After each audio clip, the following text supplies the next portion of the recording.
Okay, and once again, I will ask you to just mute your microphone um, if if you haven't yet, and that way it's only picking up my voice and not sounds from whatever it is that you're doing.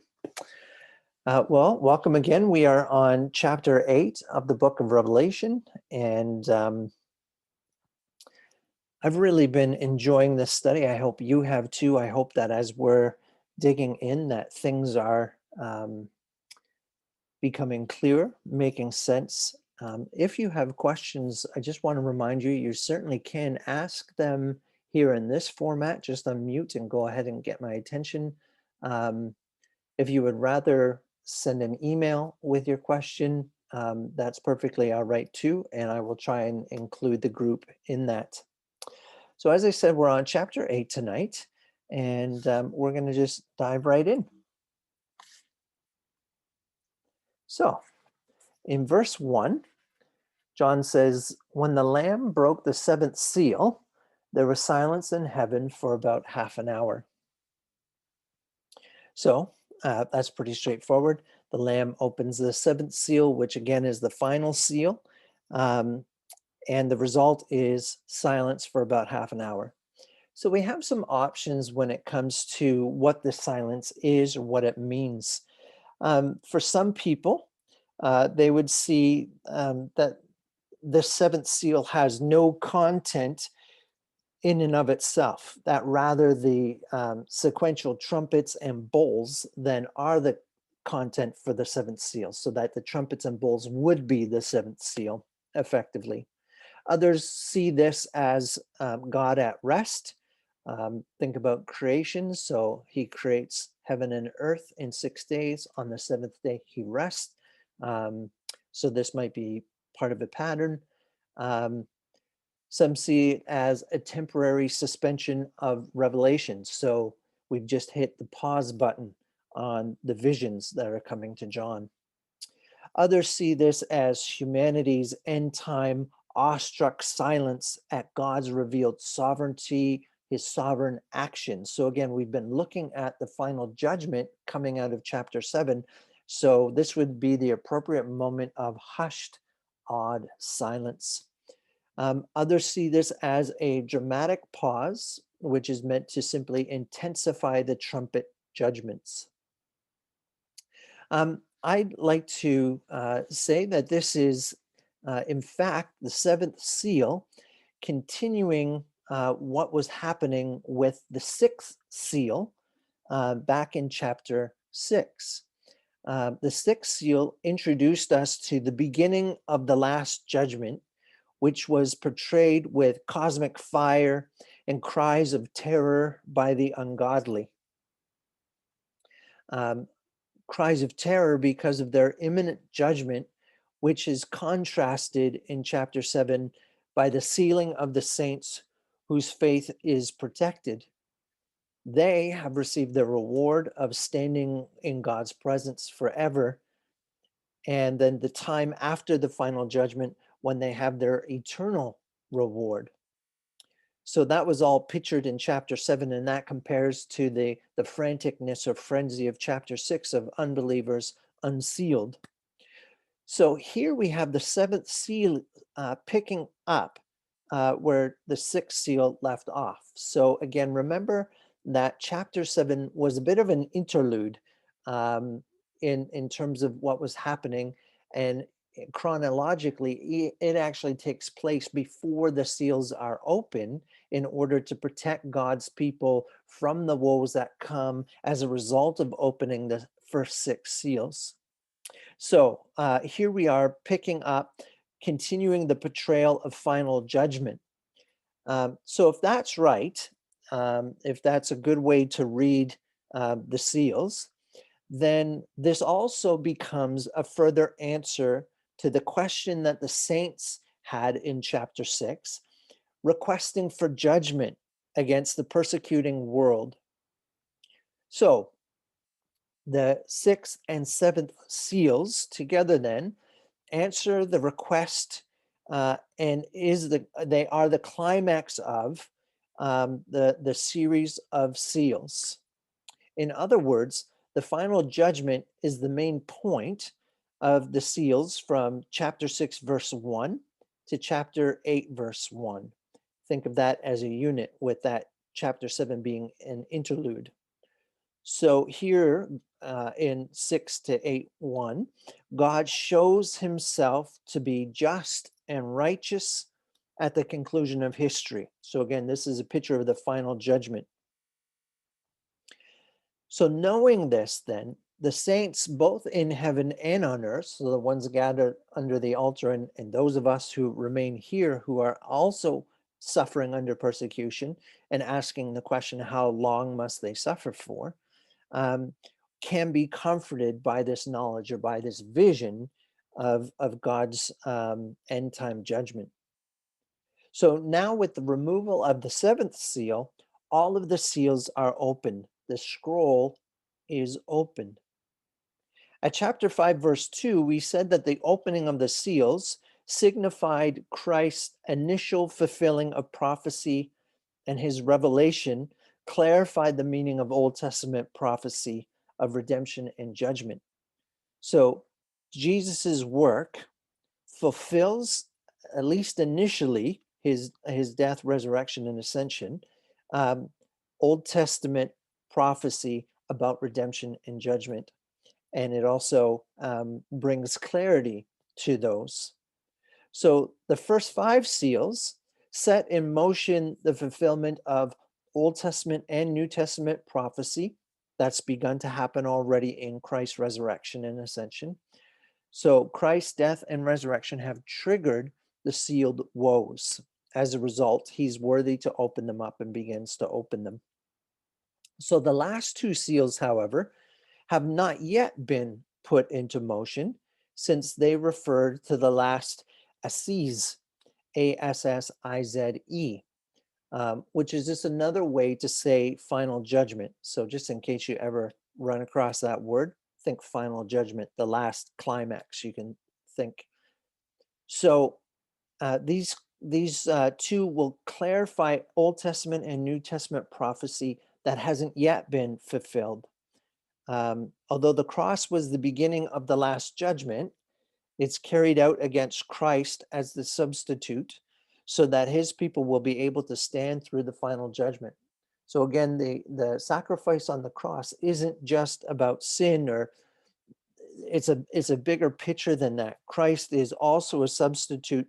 He takes the wrath so that we are able to stand throughout the last judgment. So in similar fashion, the first 6 trumpets now are woes, also anticipating the day of judgment, or the final judgment. Oh, sorry, let me just go back for a second. Silence in the Old Testament, just to give a little background. Um, Silence in the Old Testament is associated often with the sense of divine judgment. So in Psalm 115, verse 17, for example, idolaters who die abide in silence, says the psalmist. In Psalm 31, verse 17, it said that those who persecute God's people are judged by God, so they are made to sit in silence in Sheol, the place of the dead. In intertestamental Jewish writings, such as for Ezra, there will be a primeval silence at the end of history when all of Earth's inhabitants die before the final judgment. Especially relevant are Habakkuk 2:20 and Zechariah 2:13, where we see a picture of the Lord in his holy temple of heaven, executing judgment on the ungodly of the earth, and all the flesh stand in silent awe. So this is the scriptural traditional background of the sense of silence in heaven, which tells us that this isn't empty of content, the seventh seal.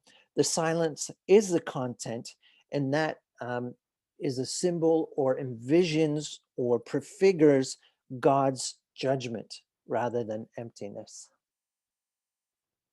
And then in verse 2, John says, "And I saw the seven angels who stand before God, and the seven trumpets were given to them." So here, the vision of the angels with the seven trumpets seems to be an interruption of this last judgment scene from verse 1, and it picks back up again. The trumpets picks up again in verses 3 to 5. So these new series of judgments, are picked up again in verse 6.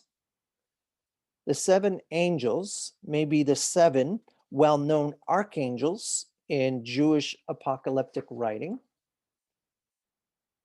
It's also very tempting to associate them with the seven guardian angels of the seven churches from chapters 2 to 3.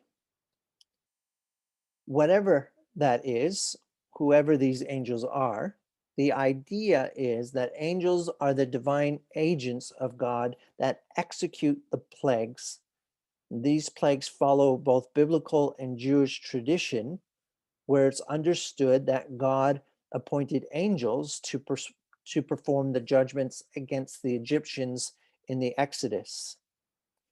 So we won't find that in the historical books of the Exodus, but in later Jewish writings, um, they retell the story in apocalyptic terms, and it is the seven angels that do the judgments on Egypt. So they're mediators.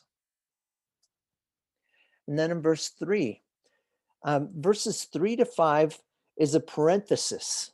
Think of it in brackets to conclude the final description.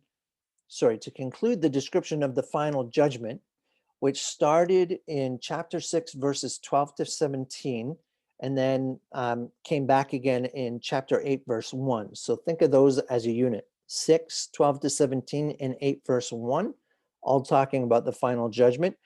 So here we are again in verses 3 to 5, talking about this again, the final judgment.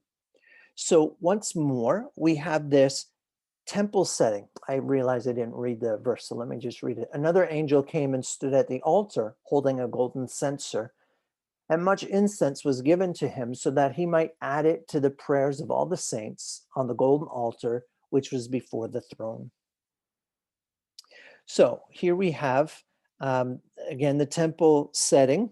When we have this language of prayers and altars and incense and censers, that is all temple language. And again, that is part of the Old Testament judgment imagery that includes elements of silence. So again, John is firmly entrenched in his Old Testament background.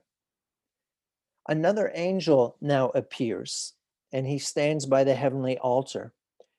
This could be the angel of the presence, or this could be Christ himself. That's not clarified. But this is the same altar that we saw in chapter 6, verse 9, which had the souls of the saints standing under it. Here, the heavenly altar combines aspects of the altar of incense and the altar of burnt offerings from the earthly temple. Remember in chapter 6, this is where the saints petition God to judge the persecutors. So this is where their prayers are located, at the altar of God. So the response to these prayers, or to this prayer, is of punishment, cannot be executed, we were told in chapter 6, until the full number of those who are to be persecuted is complete. And that can't be completed until history comes to an end. So chapter 6, verse 12 to 17, and chapter 8, verse 1 are a response to this prayer. Then what they are depicting is the last great judgment. The fact that much incense is added to the prayers of the saints confirms that this is the same altar as earlier. So again, we have some links to what has already been shown to us before. Verse 4, and the smoke of the incense ascended from the angel's hand with the prayers of the saints before God. So we had a question about incense, and this starts to push to answer it, maybe more than what I did in the email last week. Maybe this just complements it. But the smoke of that incense is going up to God. This is an indication that the petition from chapter 6, verse 10, how long, O Lord, will you not punish, is being formally presented before God with angelic favor and authority.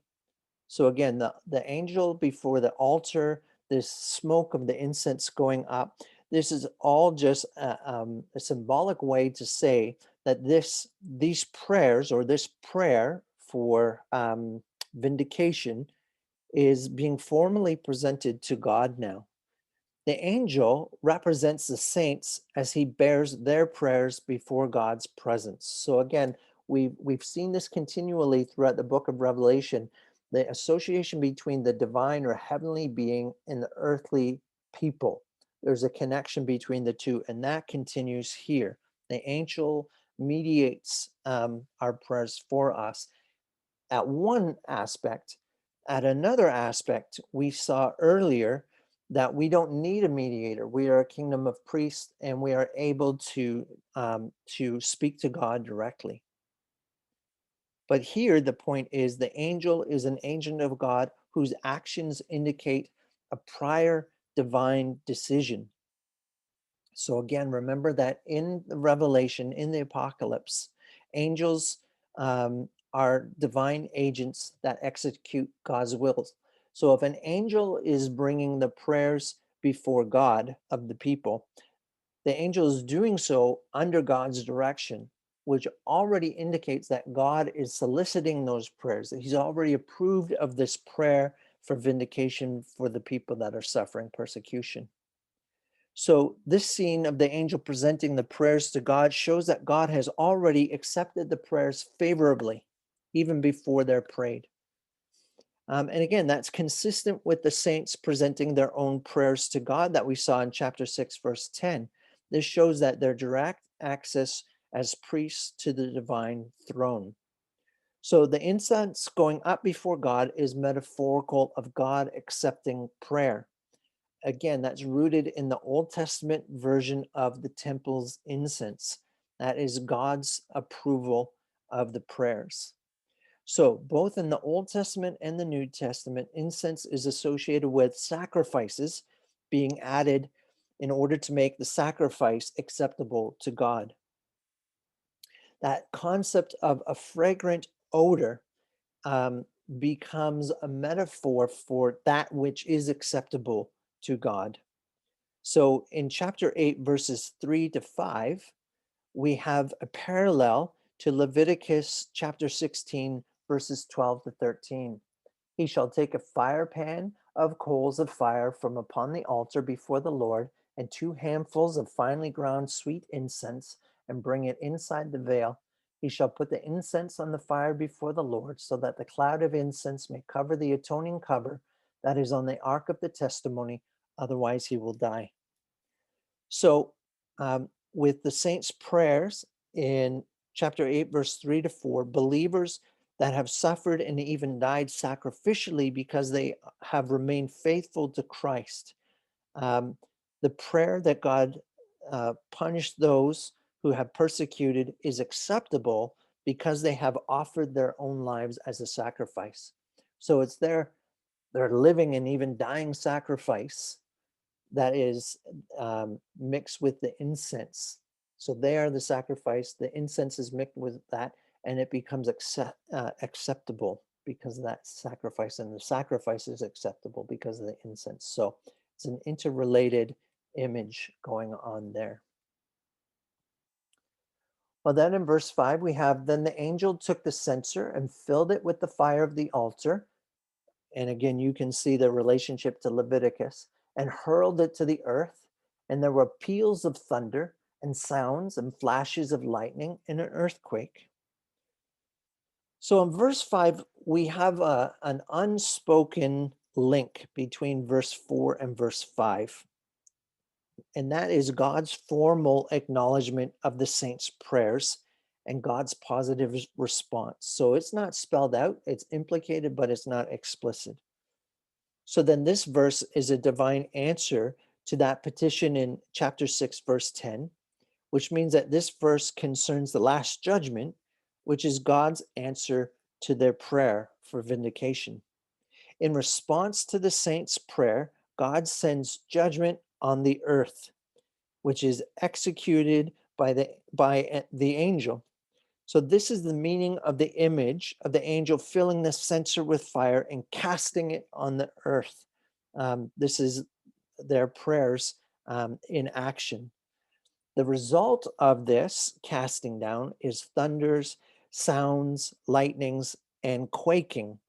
That's almost identical to the final judgment that's described in Revelation chapter 11, verse 19, and Revelation chapter 16, verse 18.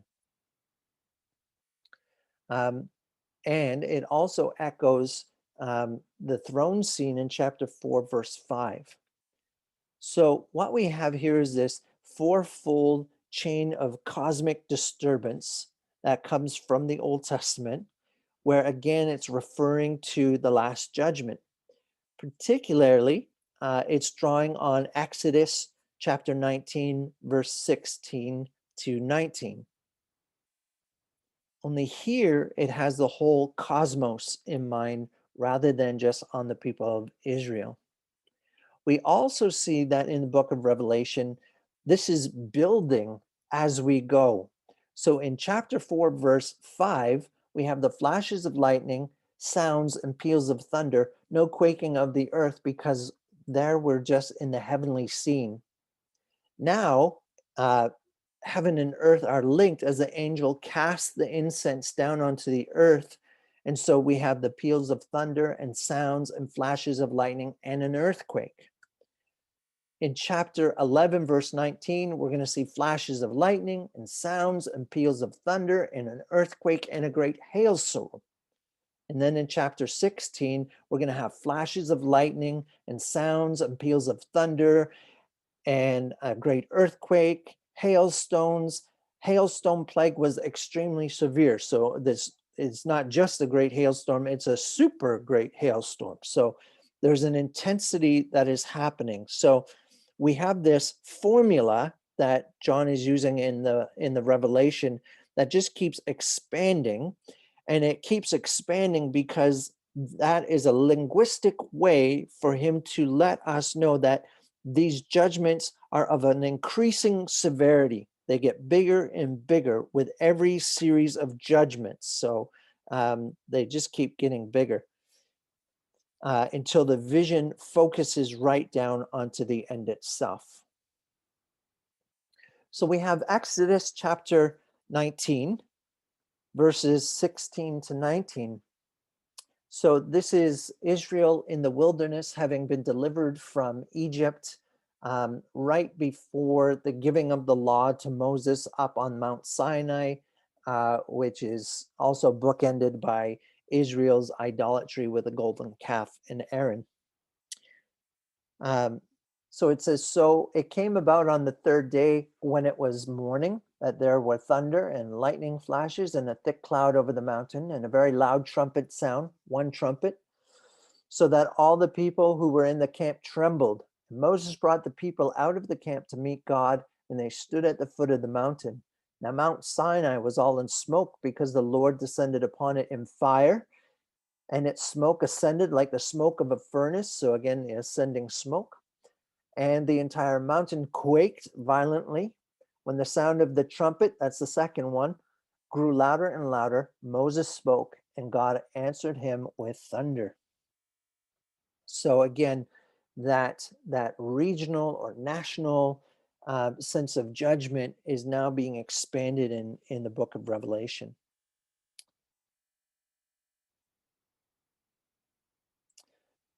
So chapter 8, verses 3 to 5, Revelation, is modeled on Ezekiel chapter 10, verse 1 to 7, which follows, of course, after Ezekiel chapter 9. And in Ezekiel chapter 9, angels are commanded to slay the unfaithful in Jerusalem who did not receive God's mark on their foreheads. So again, that is to highlight the inevitability of God's judgment. But it also makes sense where this is laid out then, because in chapter 7, we had the sealing of the saints, right? So now it makes sense that now that they have been sealed, now that judgment can begin to unfold. So we're going to look at the trumpets. And again, these are rooted on the Exodus itself. So the first trumpet, you'll find the corresponding in Exodus 9:22 to 25. The second and third trumpets, Exodus 7:20 to 25. Fourth trumpet, Exodus 10:21 to 23. And the fifth trumpet, Exodus 10:12 to 15. So again, the Exodus plagues form the model for the trumpets, which are judgments on the majority of Earth's inhabitants, and also a warning for the remnant, the faithful remnant. They function as warnings as they are limited. So God's wrath is limited here, is what we'll see in these trumpets, so that there is room for repentance. However, the idea isn't for God to coerce believers or unbelievers into repentance, but to instead demonstrate to them God's uniqueness and power, as well as to display the human hardness of heart, and then to display the punishment for such hardness. So that takes us right back to Exodus and Pharaoh, who God hardened in order for him to display his name and his glory over Egypt, over Egypt's gods, over Egypt's power, to not just Egypt, but all of the surrounding lands. So all the temporal judgments climax into the last great judgment that's described in the seventh trumpet. So for John, the Exodus plagues foreshadow the punishments on the ungodly during the eschatological, again, that's just a word for the end time church age, which then precedes the final exodus for God's people to the new creation. So again, we're following a biblical pattern. Even though things seem chaotic in the book of Revelation, there is still a pattern here. There are plagues before the final judgment for Egypt. That was the Red Sea. And then ultimately you have the Exodus, the redemption of God's people. Same pattern is playing out here in the book of Revelation. So be savvy to that. So in short, these trumpets, these judgments are here to highlight God's glory. In the Old Testament, the trumpets have all sorts of meanings: a warning to repent, the announcement of judgment, the announcement of victory and of salvation, the enthronement of Israel's king, the eschatological judgment and salvation, the gathering together of all of God's people. In the New Testament, the trumpet signals the end time coming of Christ and the gathering of Christ's people. Well, so we move now to verses 6 to 12. So what we have is the first four trumpets, which shows God depriving the ungodly of the earth of their security because of their persecution of the church and their idolatry. So the refusal to worship God and to worship other things than God.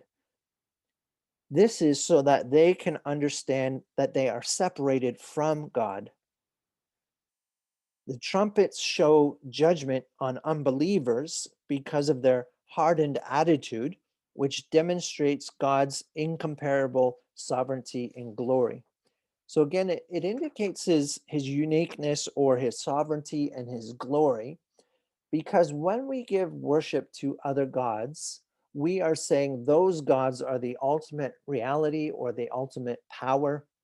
That's why we invest ourselves in those things. We seek for those things to protect us, to take care of us, to fight for us, to avenge us, all those kinds of things. So if God is able to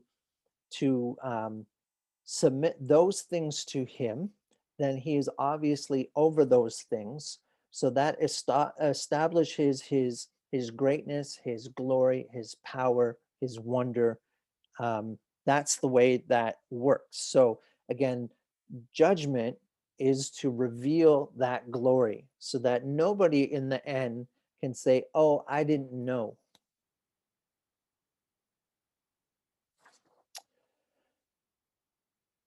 These judgments are to punish permanently hardened, unrepentant stance of unbelievers to God and his people. So those who are permanently hardened against against God and against God's people, those are the people that these punishments are coming onto. So these trumpets are woes, and they are linked to the prayer of chapter 6, verse 10, meaning that these are the divine response from the questions in chapter 6, verses 9 to 11. And again, this precedes the last judgment in chapter 11, verses 15 to 19. So we are following a path here. The trumpets introduce a new series of judgments. 6 woes precede the last punishment, represented by the 7th seal and the 7th trumpet.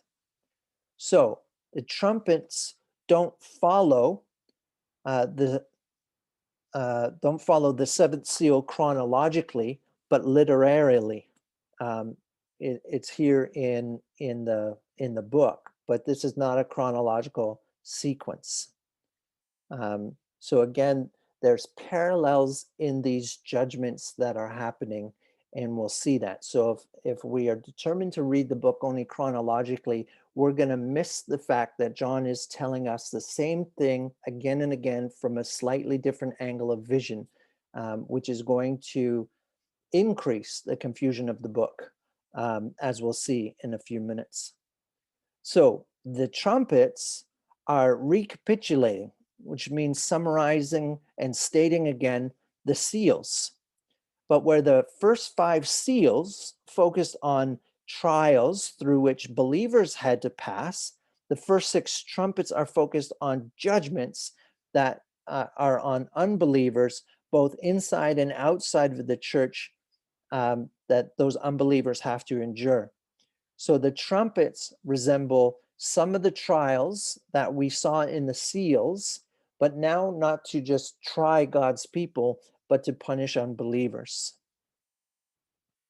So verse 6 says, and the 7 angels who had the 7 trumpets prepared themselves to sound them. So this is a description of the 7 trumpet angels, is continued. They are prepared to sound their trumpet to unleash their afflictions.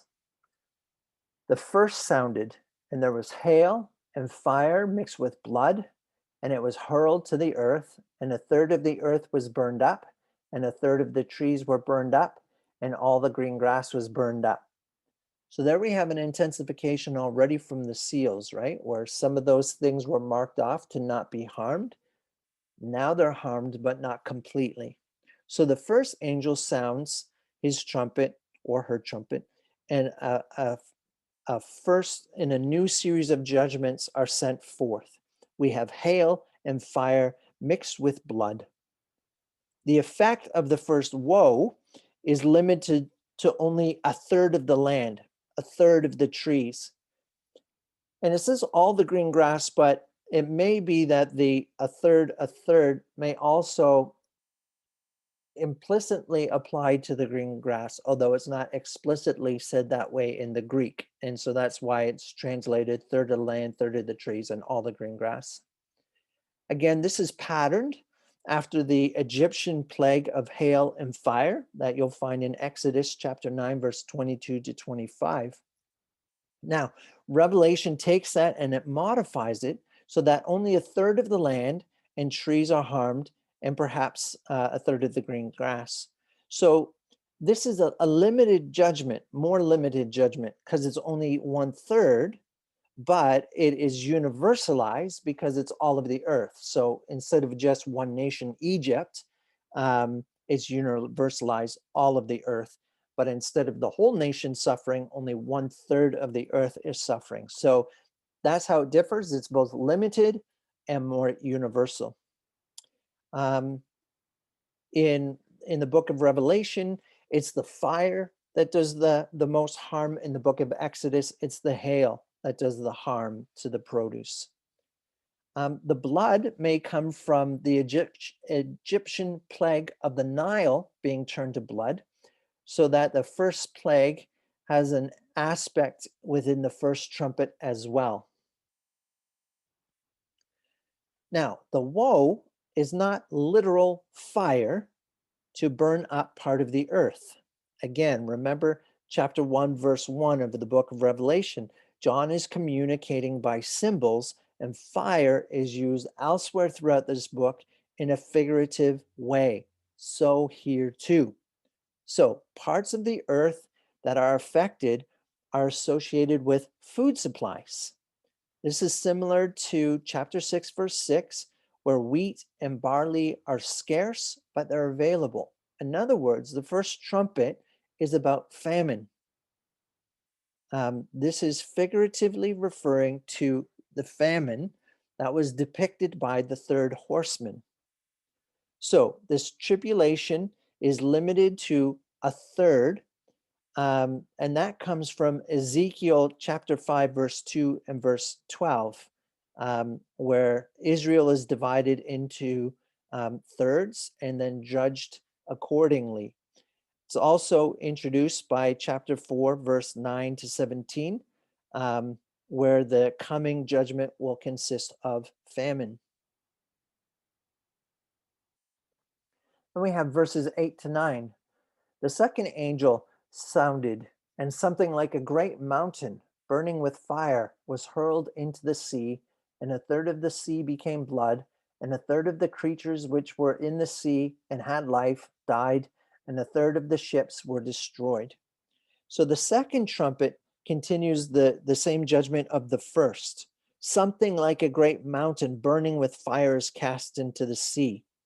So the mountain is metaphorical for a kingdom. We see this elsewhere in the book of Revelation. We see this in the Old Testament. We see this in other Jewish apocalyptic writings. Mountains are metaphorical for kingdoms.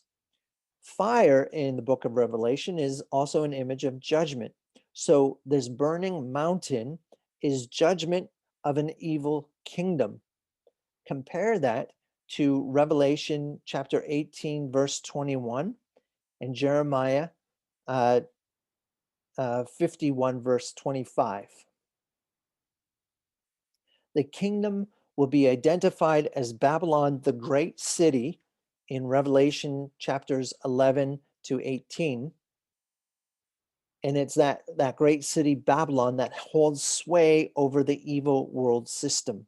In other words, Revelation chapter 8, verse 8 is not a depiction of a literal volcanic eruption or some other natural phenomenon that happened in the first century or in the later centuries. Of course, volcanoes erupt, but this is talking about judgment on Babylon, the great city, which has contemporary meaning today.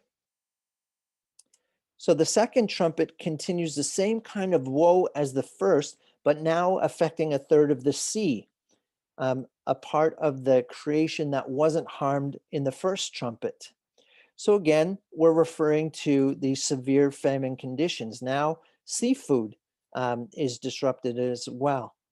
A third of the sea becoming blood, again, is an allusion to Exodus chapter 7, verse 20, where the Nile turned to blood and all of the fish in the Nile died.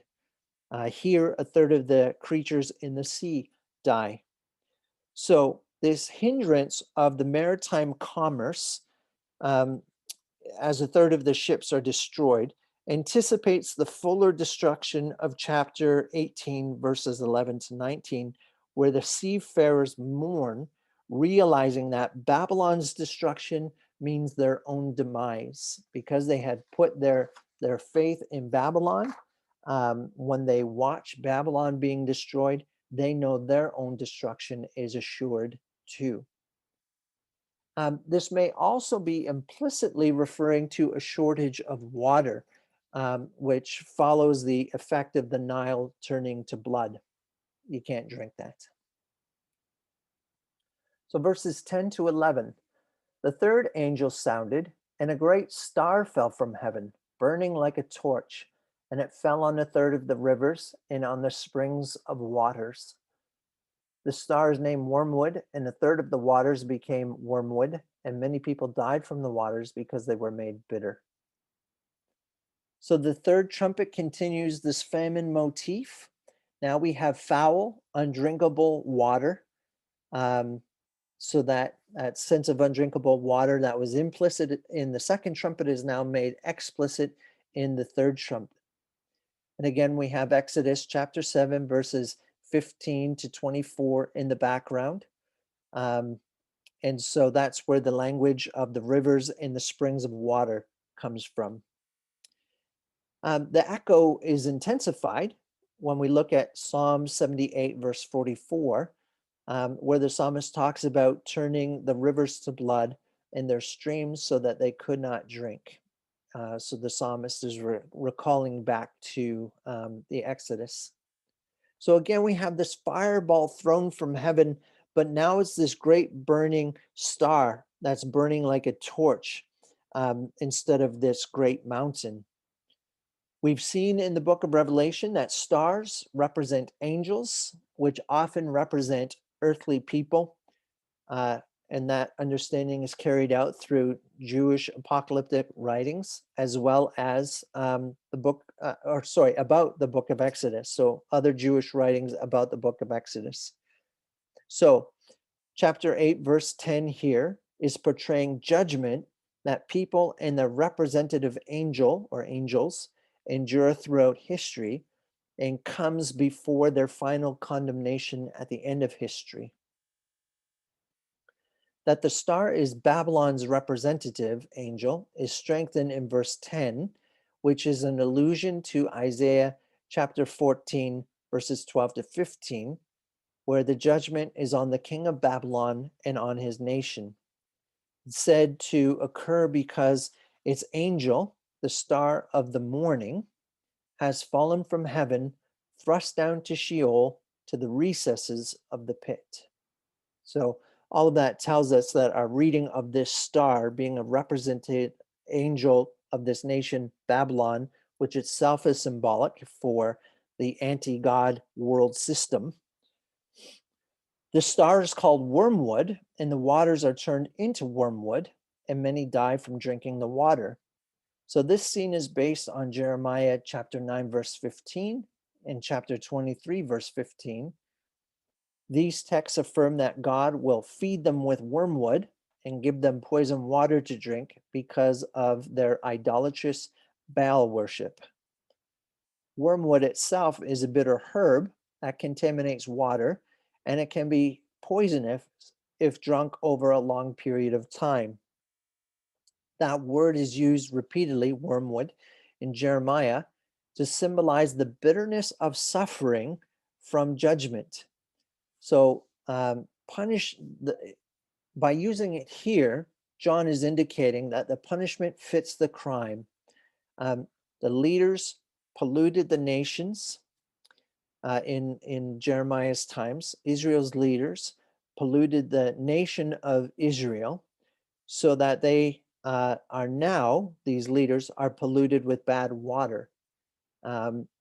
Just as the water is bitter, they will have the bitterness of suffering. So there's a bit of sense of justice going on in that allusion. So again, we're not looking at a literal poisoning of water in the Revelation passage, but this judgment that brings bitter suffering, which includes death, that can lead up to death. So the first three trumpets then are judgments of fire affecting parts of the earth, humanity, sea, and river. And then verse 12, the fourth angel sounded, and a third of the sun, a third of the moon, and a third of the stars were struck, so that a third of them would be darkened, and the day would not shine for a third of it, and the night in the same way. So the fourth trumpet continues the theme of woe, but doesn't refer to the famine now. Sun, moon, and stars are now under attack, but again, only a third of each of the heavenly bodies and of their daylight and their nightlight. So again, this indicates a limited trial affecting a part of the earth and then coming before the final judgment.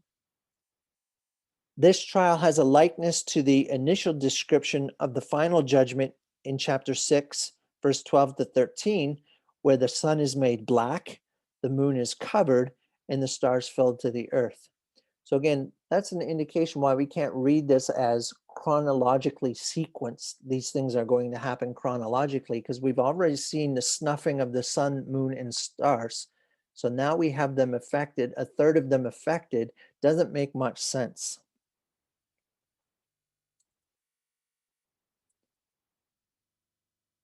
So again, what this indicates are a third of the sun, moon, and stars being affected in their lights is that we have a limited trial that is going to affect part of the earth that precedes the final judgment. So the emphasis here is on what's different from chapter 6. We're using the same language as sun, moon, and stars. So what's different? Well, here, what's different is the partial nature. Then it was complete. They were totally blotted out. Now we have a partial nature to it. It also indicates that there is something the same between the two descriptions of sun, moon, and stars. In chapter 6, the judgment is on idolaters to indicate the impermanence of their earthly home in which they have trusted. Well, that's the same here. So again, this judgment is poured out on idolaters. So the woe in chapter 8, verse 12 is based on Exodus chapter 10, verse 21, where God causes darkness over all of Egypt for 3 days and 3 nights, which also may be where the sense of a third comes from, 3 days and 3 nights. Now, that Exodus plague of darkness for 3 days and 3 nights was part of a judgment on those false Egyptian gods, all of the plagues, and the sun god Ra in particular. And of course, Pharaoh was considered to be an incarnation, a human incarnation of the sun god Ra. They were connected. Um, so that 3 days of darkness that God causes demonstrates that the God of Israel is mightier or greater than the God Ra, which would indicate that he is over Pharaoh as well. He's greater than Pharaoh as well. What that does for us here in the book of Revelation is it reinforces this notion of the fourth trumpet being against idolaters. So the early Jewish tradition understood the Exodus plague of darkness as being symbolic. It came because of Egypt's bondage of Israel. And so, again, this is a fitting punishment to fit the crime. Just as Egypt enslaved or bonded Israel, so now Egypt is in bondage to darkness. They have been taken prisoner by darkness. So here, darkness comes because of the idolatry and of the unbelievers and their persecution of the saints. So the refusal to worship God, their ongoing persecution of the saints brings darkness to them. And of course, that in itself is an emblem of humanity's separation from God. Um, our minds are darkened. We do not see God. And the inevitable condemnation which will result in their dwelling in eternal darkness. So this is only a foretaste of the greater darkness to come. So again, the darkness that's being anticipated is not literal, but refers to this divinely ordained events that remind the idolatrous that their idolatry is folly. The fool says in his heart, there is no God. That is folly. And so they are separated from God. So this is a visual way to talk about that separation from God. The spiritual significance of this image of darkness is hinted at by the use of the same language in chapter 12, verses 1 to 4 of Revelation. So we have aspects of Old Testament and New Testament communities that are represented by sun, moon, and stars in chapter 12, verse 1. And then we see the dragon sweeping away the stars with its tail in chapter 12, verse 4. So there we have a depiction of Satan that causes some of the covenant community's angels to fall. This would mean that in chapter 8, verse 12, we also have him focus a depiction of both angels in heaven and people in the covenant community being impacted by this as well. They, of course, would be unsealed.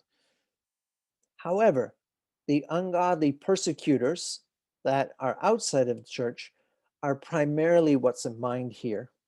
So the judgment is directed against idolaters, both inside and outside of the covenant community. The judgment comes from the devil in chapter 12, but it originates from the divine throne here in chapter 8. So the first four trumpets, this fourth trumpet is the climax and emphasis of the first four trumpets. So it follows the same pattern of the first four seals. Remember how the fourth one kind of summarized the first four seals? This fourth trumpet takes in the first three and summarizes that as well. It represents the hardened unbeliever's spiritual separation from God. The darkness is figurative of those events that are intended to remind those who are persecuting the church and those in the church that are compromising with the idolatrous culture that their idolatry is in vain, that they are separated from God and they are already undergoing a beginning form of judgment. This brings us to verse 13. Then I looked, and I heard an eagle flying in mid-heaven, saying with a loud voice, "Woe, woe, woe to those who live on the earth, because of the remaining blast of the trumpet of the three angels who are about to sound." So the last three trumpets are separated from the first four by the introductory vision formula. I looked and I heard, along with the eagle's threefold woe to come on the ungodly by the remaining three trumpet blasts. So again, that's following the same pattern of the seals. We had the first four seals and then the next three seals. We're going to see the pattern repeat for the bowls as well. So the purpose of the introduction, I looked and I heard, is to emphasize the greater harshness of the remaining trumpets to come. You thought the first four were bad, worse is coming. The Exodus motif is still here in the background, since the plagues in the Exodus became increasingly severe and more specific in application. So the first plagues in Egypt affected everyone, Egyptians and Israelites alike. But then they began to get more specific. Israel wasn't afflicted in the same way that Egypt was as things went on. The same is being patterned here. So we still have this Exodus motif in the background. The eagle flying in mid-heaven is this foreboding of the climactic trials.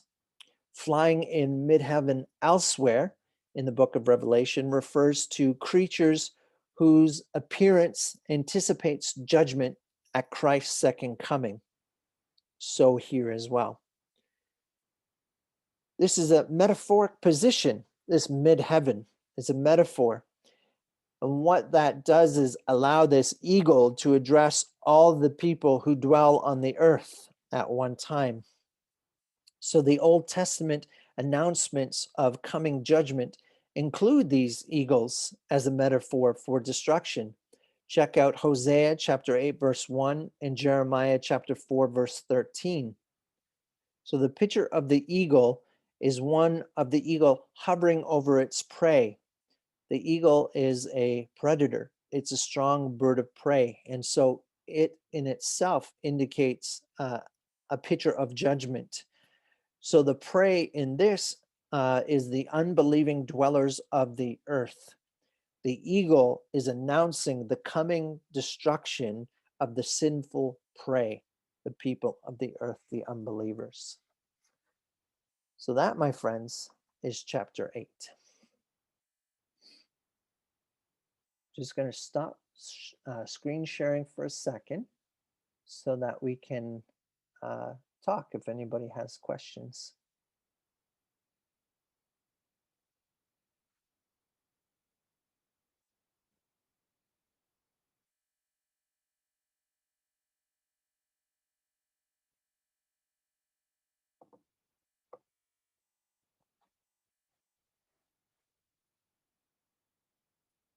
It's a lot to process. So it's okay if you don't have questions.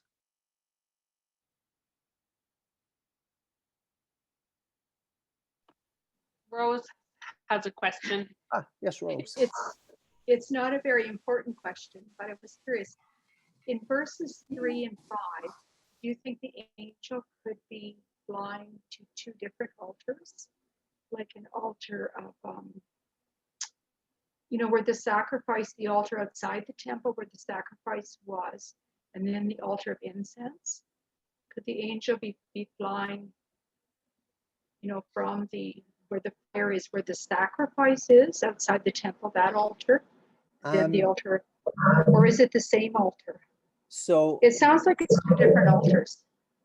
So I'm going to say it's the same altar. And I gave some of those reasons as I was talking. But ultimately, when we understand the heavenly temple, it's different than the earthly temple because there was one sacrifice given once and for all. And that's Christ. That's good symbolism. Yeah. Yeah. Okay. Thanks for the question.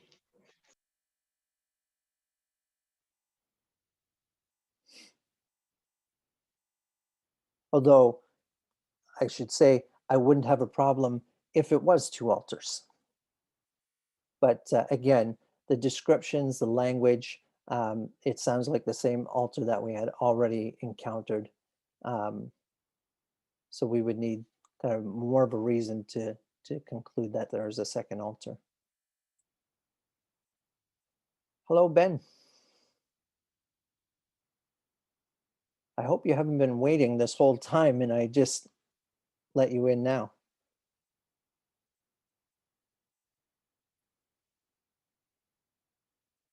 You can lie to me. Okay. Well, if we don't have any other questions, then I will share my screen again and we can start talking about Peterson.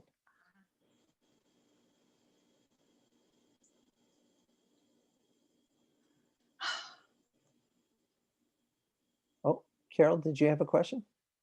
I have a question. Yeah, go ahead. Can you hear me? Yep. Going back to the half hour. Yes. At the beginning. Yeah. Because there is no time in heaven, would this half hour be a time of that John experiences on earth? So again, symbolic language. So even the time references are symbolic and we just don't know what that symbolizes. It likely is coming out of the book of Daniel, where it uses the language of about an hour. And here John has made it about half an hour. So there's a parallel there, but we don't have a clear sense of what that might be referring to. But it's this moment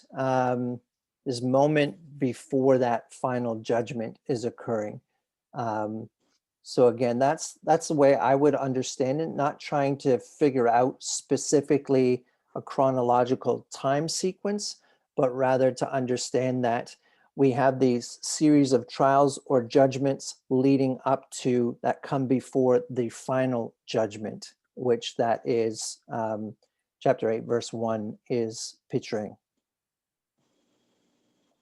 I just find it a little strange to think that we would have a symbol in heaven for something that they don't know. Well, they might have known. There may have been something local and significant. Oh, sorry, Ben, you had a time change. They may have had something significant that was really easy for them to understand, and we're 2,000 years separated from it. So it's we just lost that. Okay.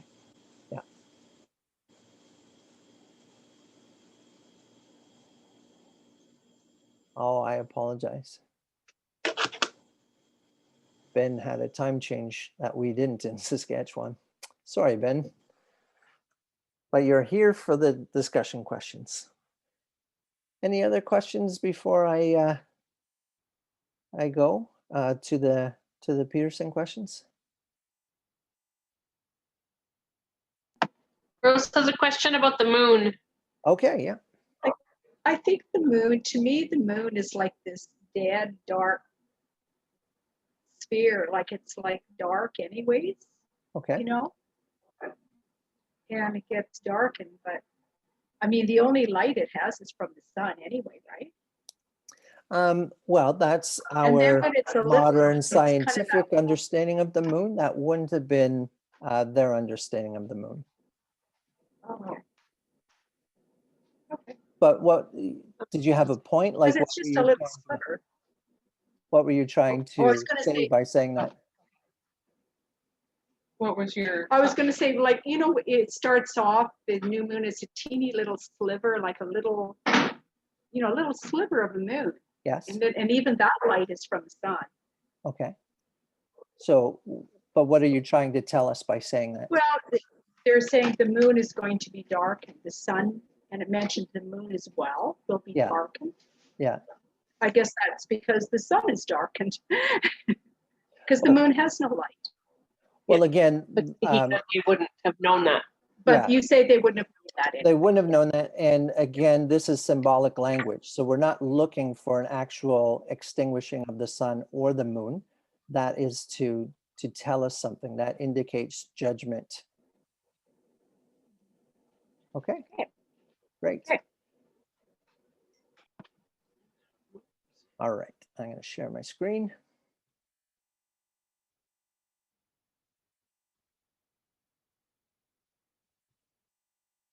All right. So you should now be looking at the questions.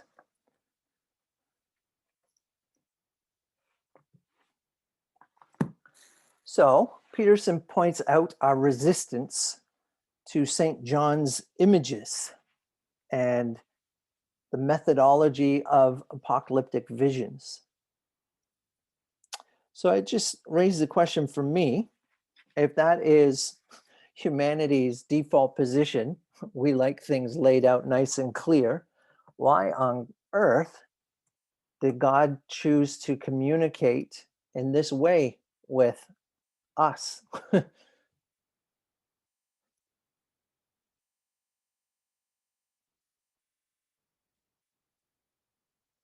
And I don't think the answer is going to be found in Peterson. So if you're looking through your book for an answer, it's not there. I have a thought, Dave. That's what we're looking for. Go for it, buddy. I think one of Peterson's common mistakes is assuming a common frame of reference between us and the original audience. Okay. He's frequently doing that even in this chapter. Okay. He gets us to think about our expressions of things. Yep. And assume that they would have thought the same way. Yep. And it's good to remind that this was not written to us. But I think, as another person has said, it's written for us, not to us. Right. Yep. So these images were very powerful and relevant to the seven churches, to people in that culture. Okay. So do I understand you to be saying then, based on that, that they would not have the same resistance that we do, that Peterson describes, the original hearers?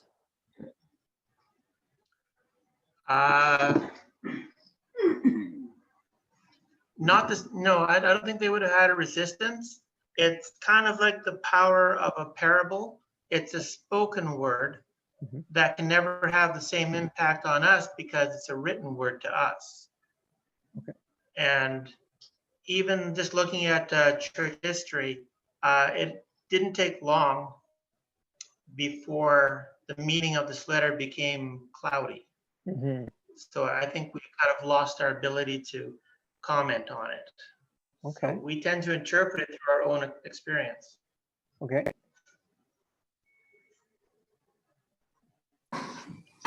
And I think too that, and forgive me if I get my churches mixed up because at Kingsview and Northview were doing different things, but it's amazing to me how many of them are actually overlapping. We're working So under the same playbook. yeah, it's on purpose, right? You're doing it. You're just trying to mess with me. So there's this whole idea of we have been trained in Greco-Roman ways of thinking. Okay. Yeah. Whereas Revelation, and we've referenced how much of the Old Testament is reflected there, Mhm. that way of thinking is different.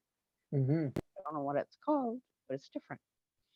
So I think it was relevant when John, at the time that it was written, was relevant and a way of thinking of those at that time.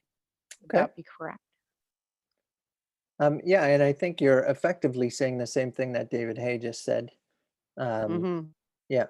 So you're saying the Hebraic mindset would be more ready to encounter these visions than we are. Yeah. Okay. What if it's to take care of us from our pride? If it was kind of laid out and we could figure it out logically, that would lead to a pride. Okay. I know I have answers, and this causes us to return into prayer, to look Right. to the Spirit, to recognize the limits of who we are. It's good thought. Humility. Yeah, I like that, Ben.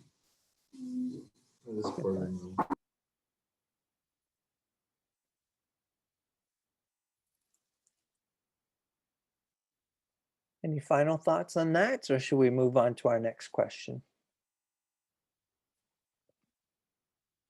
Okay.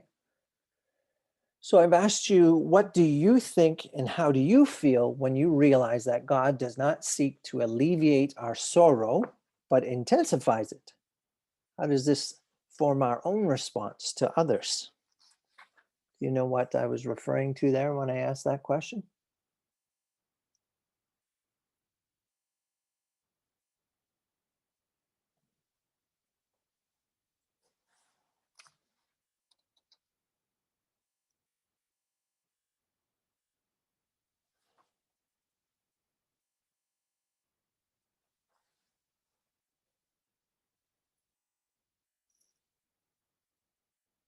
So on the bottom of page 137, the paragraph begins right at the bottom. It is notable that St. John's pastoral method here does not involve the balm of comforting words.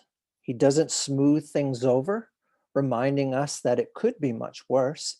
He doesn't so much as suggest that to understand all is to forgive all. He does not put things in proportion so that we will not feel the outrage so keenly.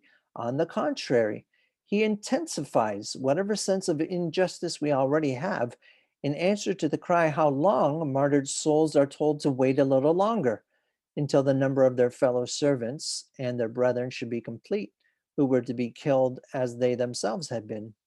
The combination added instances of injustice accompanied by a further delay is salt, not balm.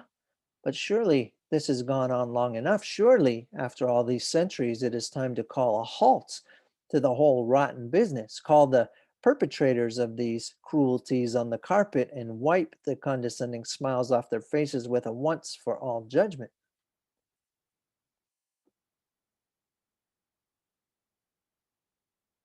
How'd you do with that?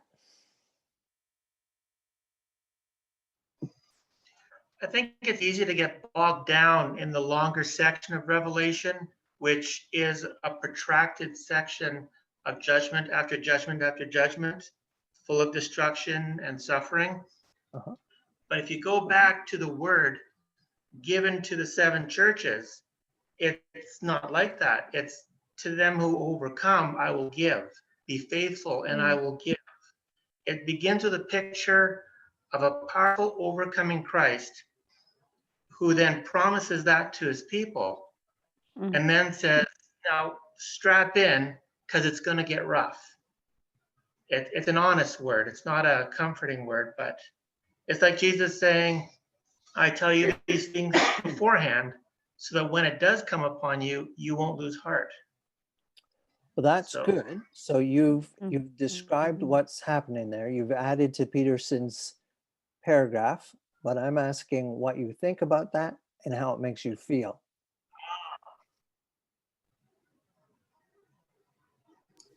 It's a real challenge because I think of like we've built a whole medical system, and I think it's deeply entrenched in society that you shouldn't feel bad or sad, and if you do, we should make that go away really fast. Mhm. The way we respond to our kids when they're hurt, Yeah. the discomfort we have with it, with dying. Yeah. To me, that's a challenge to a lot of ways we think and do things. Mm-hmm. Yeah, I think there's a sense that, and we've talked about this, I think, unless it was the other guys, about there's an expectation that we should always be happy, and shouldn't God want us to be, doesn't God want us to be happy? Mm-hmm. And the answer to that is sometimes no, it's not about being happy. It's about faith and obedience and learning and growing and trusting. Mm-hmm. Mm-hmm. And I think too, for how it makes us feel, I hope that partly, like if an increase in my suffering, hopefully would make me more compassionate towards other people, Mm-hmm. and to be able to empathize more, to see that there might be something going on in their life that's making them behave in a perceived manner that, maybe I don't like, but maybe there's a reason for that I could empathize with. Mm-hmm. Good. Good.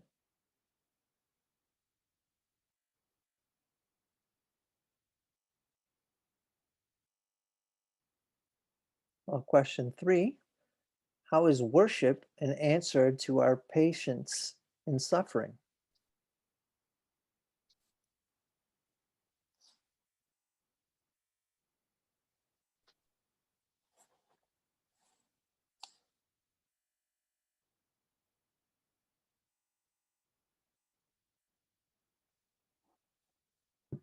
There you go. I think it's gets our minds and our eyes off of their situation and Mm. gets it on to Christ. It gets us focused on Him, and that's always a good thing. Mm-hmm. Why is that a good thing? Why? Because God is sovereign, and God is holy, and God is just, and He is loving, and I can go on and on. But we should be focused on the Lord rather than on the situation. He can give us eyes to see past the situation. Mm-hmm.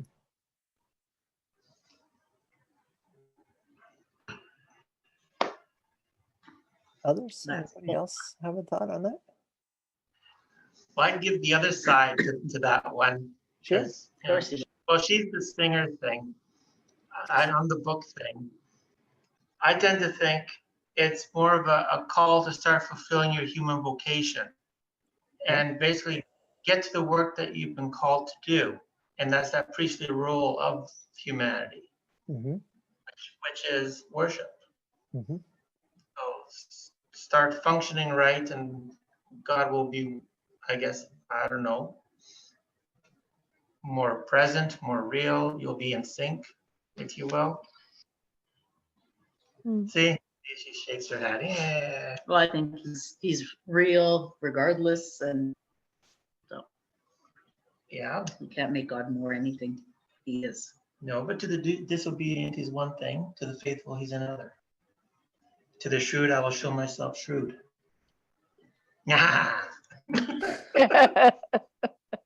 Well, and again, I Interesting don't think that debates you over two have to there. be on opposite poles. It seems to me that a key part of worship in the context of suffering is the declaration of God's sovereignty, which is then being revealed to the watching world. So, how we suffer at the hands of our persecutors is itself a witness to the reality of God in Christ. So, think of Stephen as he's about to be stoned. I mean, he's worshiping as they're whipping stones at him. That has a pretty intense impact on those who are there. Mm-hmm. So, question 4. Peterson describes a difference. So, what is the difference between worship that seeks to escape and worship that holds the complexities of life? What does that look like?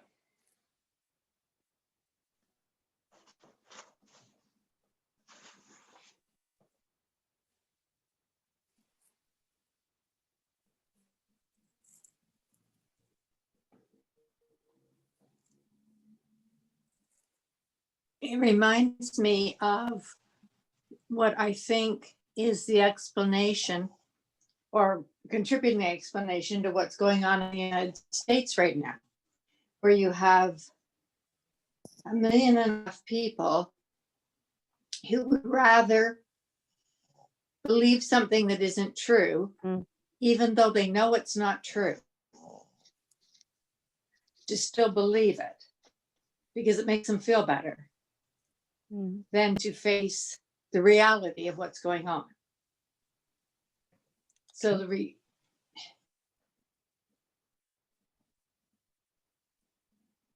would be providing answers that aren't real or true or helpful, as opposed to worship that says, hey, look, I don't understand what's going on here. I don't know what to do about it, but I'll walk with you through it. Okay. Okay. Anybody else have something they want to share on that?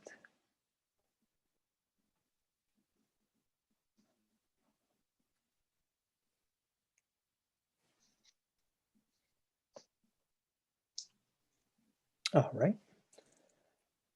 So, what's the problem with abandoning worship or subverting it?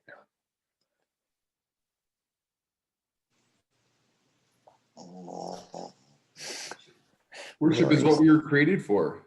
We Yeah. lose our central purpose. We lose who we are. Mm-hmm. We lose reality if we abandon worship. Okay.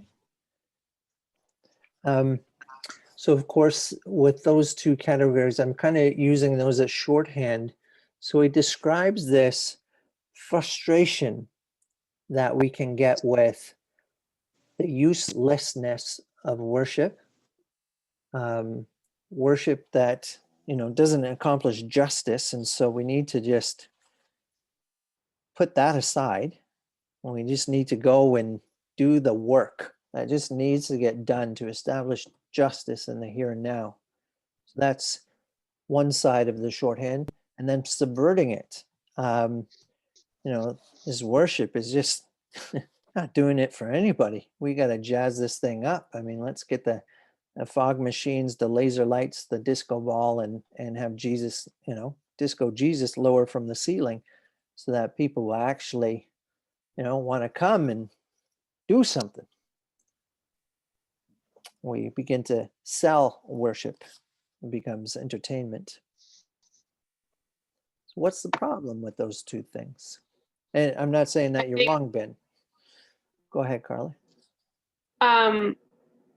I think, like, I agree with what Ben said, that, we were built for worship. And I feel like if we abandon it, or like you talked about, just getting to it and just getting the work done, but if we're not worshiping by, in all its various forms, I feel like we're going to get disconnected from what God is telling us, and we're going to be doing our work, not doing his work. Mm. We kind of experienced that, at least I experienced that on Sunday. This has only been the second time really for the last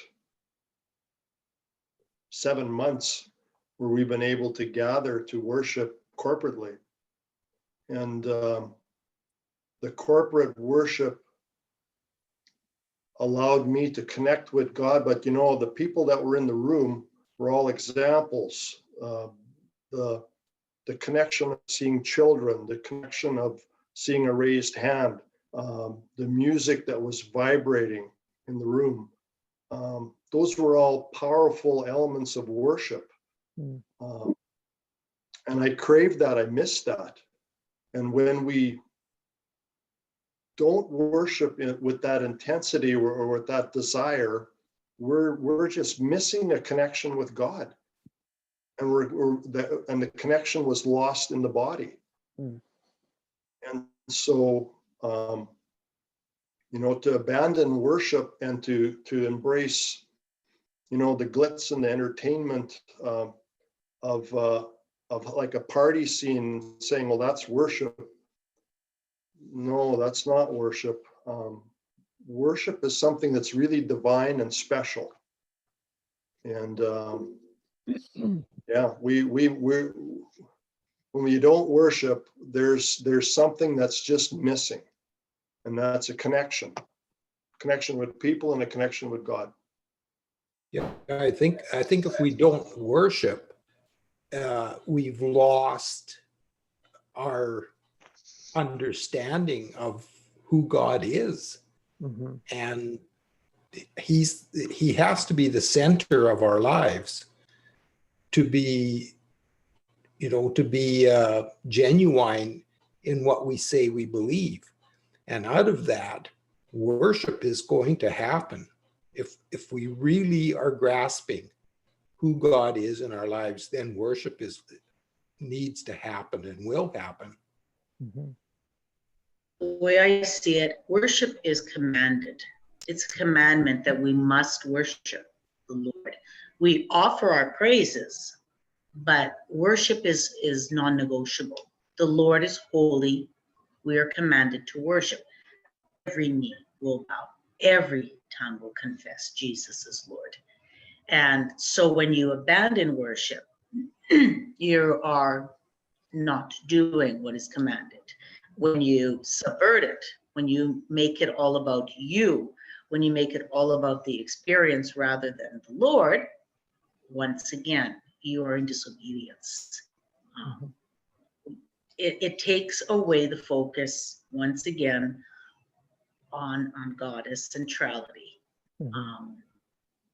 And that's why worship, and it's not just singing, worship, the whole service, Mhm. so important is because it's helping us to, it's helping us to focus back our attention on the one who is, who was, and who is to come, the one that is holy. And it puts us in the right place. So these people that, we're gonna get the fog machine and the lights and the we've missed it. We've put ourselves, up on the stage in that place of honor. And when people say, oh, that was so good, well, we've received our praise, right? And the Lord is very clear about people who do things to receive praise. So Yeah, I agree. I want to be careful. I can be a little bit flippant with the whole disco Jesus thing. I'm not saying that can't, churches that use modern worship techniques aren't actually leading people into worship. I'm not saying that. I think those things can be used. But I do think that these are two sides of the same coin, and both of them are ultimately idolatry. When we give up worship because we just conclude that it is a waste of time and say my worship is going to be my fighting for justice out here, then that becomes, we make people our idols, humanity. We can make our causes an idol in our life. We are going to spend ourselves on that. When we subvert, as Lisa just said, it becomes about me, my experience, how I feel, what I want, my tastes, my choices, and it's the worship of the Almighty I. So ultimately, I think that is the problem: is worship that isn't rooted in. And again, when we've been looking at Revelation, and I think Peterson's picking up on it in this chapter, it is soaked from beginning to end about worship of the one who sits on the throne and of the Lamb. And the pattern that we see in heaven of worship should form our pattern of worship here on earth. So if it doesn't, if it goes off of that script, then we're moving into problem areas. Was 8:31, almost 32. I don't think we need to cover the last two questions. Although I've never read the word whore so much in my life as in this chapter. I hope you all enjoyed that. It's just like, wow, this guy's saying that word a lot. So I finished, my last question was, what does the whore represent? And I thought actually his treatment, saying, normally a whore is about paying for sex. That isn't the problem here. And he sort of describes it. I thought that was worth the price of the chapter, to hear him talking about that. So. All right. Let's see. Karen Cardinal, would you pray for us? Dave, just remember not to run away at the end, okay? Thank you. Yes, very good. Okay. Heavenly Father, we just thank you for this night, and we thank you for David's willingness to pour his time and effort into getting ready for these classes for us so we can learn, Lord. I pray for the people that weren't here tonight, that you bless them. I pray that you help us to take in what we've heard, Lord, and help us to grow with this new knowledge. I thank you for your love for us. And even through a book of Revelations, where it seems like so much of it is a mystery, that we still know that you love us and you care for us, and we can put our faith and trust in you. So I just ask you to keep us all safe and following you till we meet again. Amen. Amen. Thank you, Karen. Well, thank you, Welcome. folks. Ben, again, I'm sorry that we got caught on the time change. But I'll have this posted tomorrow, and then you can join us an hour earlier next week. Good, thank you. Okay, good night, everyone. Good night. So this would be 8. I'm trying to leave. And so then it'd be